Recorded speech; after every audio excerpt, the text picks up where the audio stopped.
Pagbasa mula sa unang sulat ni Apostol San Pablo sa mga taga-Korinto. At ngayoy ipinaalaala ko sa inyo, mga kapatid, ang mabuting balita na ipinangaral ko sa inyo. Iyan ang ebanghelyo na inyong tinanggap at naging saligan ng inyong pananampalataya. Sa pamamagitan nito'y naliligtas kayo.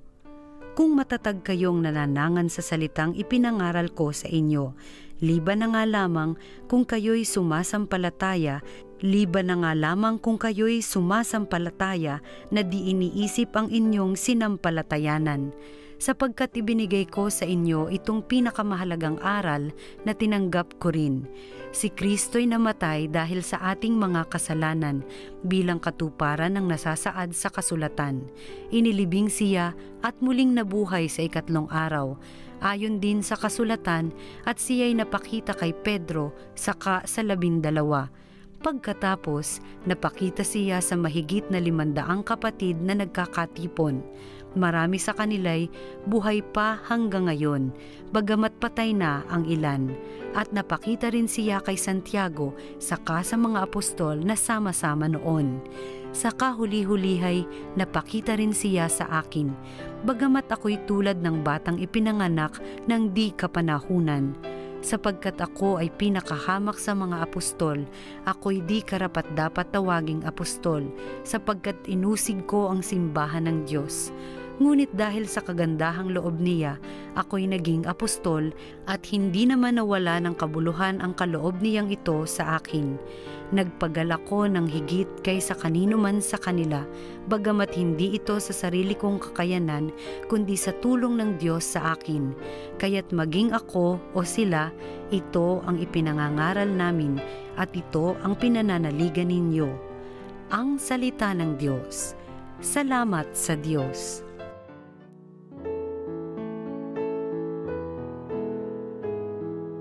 Butihing puoy purihin, pag-ibig niya'y walang maliw. O pasalamatan ang Diyos na Panginoon, pagkat siya'y mabuti. Ang kanyang pag-ibig ay napakatatag at mananatili.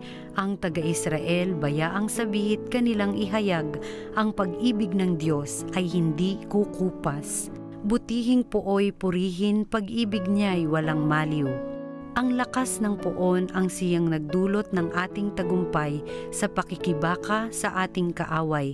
Aking sinasabing di ako papanaw, mabubuhay ako upang isalaysay ang gawa ng Diyos na Panginoon ko. Butihing puoy purihin, pag-ibig niya'y walang maliw. Ikaw ay aking Diyos, kaya naman ako'y nagpapasalamat. Ang pagkadakila mo ay ihahayag. Butihing puoy purihin, pag-ibig niya'y walang maliw. Ang mabuting balita ng Panginoon ayon kay San Lucas. Noong panahong iyon, inanyayahan si Jesus ng isa sa mga Pariseyo upang makasalo niya. Pumaroon siya sa bahay nito at dumulog sa hapag. Sa bayan namang yaon ay may isang babae na kilalang makasalanan. Nabalitaan niyang kumakain si Jesus sa bahay ng Pariseyo, kaya't nagdala siya ng pabangong nasa sisidlang alabastro.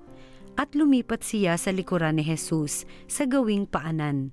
Siya'y nanangis at nabasa ng kanyang luha ang mga paa ni Jesus. Pinunasan niya ang mga ito ng kanyang buhok, hinagkan at pinahiran ng pabango.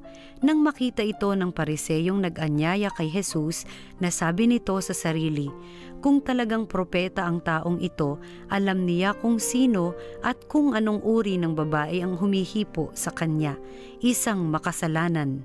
Bilang tugon sa iniisip ni Simon, sinabi ni Jesus, Simon, may sasabihin ako sa iyo. Sumagot siya, ano po iyon, Guro?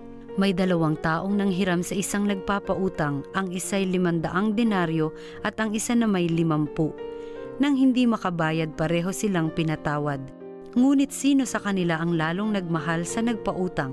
Sumagot si Simon, sa palagay ko po'y ang pinatawad ng malaking halaga.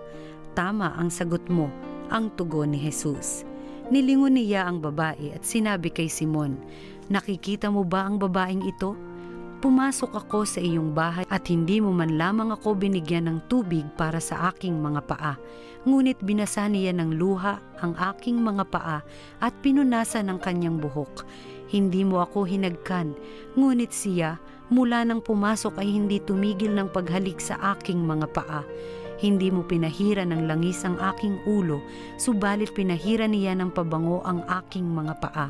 Kaya't sinasabi ko sa iyo, ang malaking pagmamahal na ipinamalas niya ang nagpapatunay na ipinatawad na ang marami niyang kasalanan.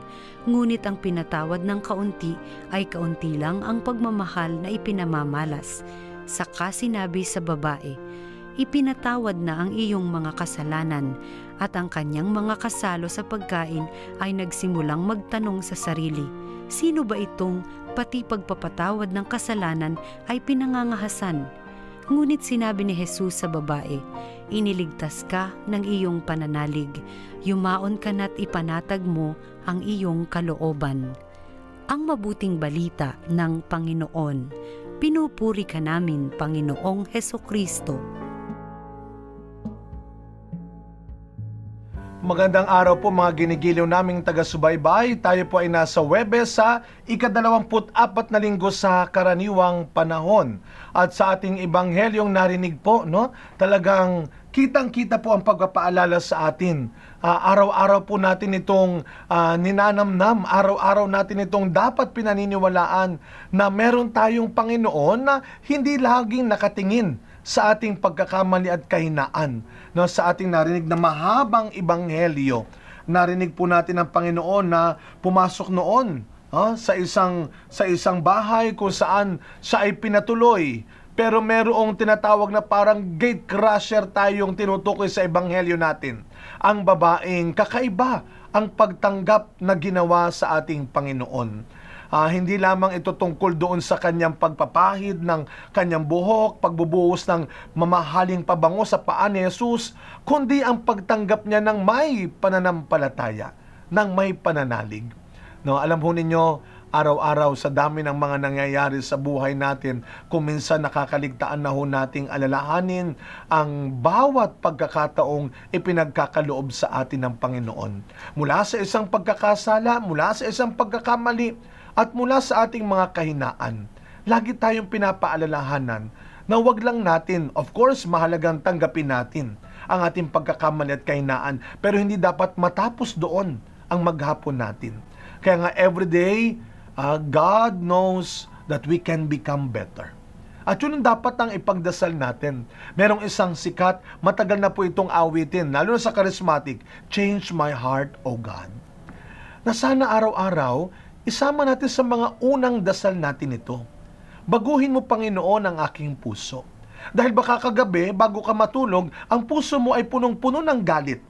Dahil sa mga taong nang inis, nang away, nang buwisid sa'yo, nanakit sa'yo, baka yung puso mo kagabi ay punong-puno ng galit. Baka ang puso mo kagabi ay punong-puno ng panghihinayang. Dahil marami kang hindi nagawa. Dahil marami kang pagkakamali. Kaya dapat, every day, we always desire to become better than yesterday. At kung tayo man ay may nagawang mabuti, maganda ngayon, bukas sikapin natin. Hindi man ipagpatuloy, madagdagan pa. Mapalakas pa natin ito. Sa ebanghelyo natin ngayon, napakagandang paalala sa atin ng babae na siya man ay aminadong nagkasala. Hindi naman niya tinanggi ang kanyang pagkakamali. Pero ganun pa man, hindi siya tumigil magsikap, maging mabuti mula sa isang pagkakamali. Araw-araw, yan ang ating paniwalaan din at yan ang ating tanggapin din. Na hindi porket tayo, sabi nga, ay pinanganak ng mahirap, tayo ay mamamatay na rin ng mahirap. Hindi porket tayo ay hindi nakapag-aral ng mataas ng meron ng iba, ay hindi na tayo maaaring makaabot ng mataas din sa ating mga pangarap at plano sa buhay. Araw-araw, tanggapin natin ang paalala ng ating Panginoon that there can be other ways to make our life better, to make our life right. If yesterday ay naging mali, ay naging masama. Samahan niyo po ako sa isang maikling panalangin. Sa ngalan ng Ama, ng Anak, at ng Espiritu Santo. Amen. Panginoong Jesus, maraming salamat po sa mga pagkakataong ibinibigay mo sa amin mula sa aming mga nagawang pagkakamali at kasalanan.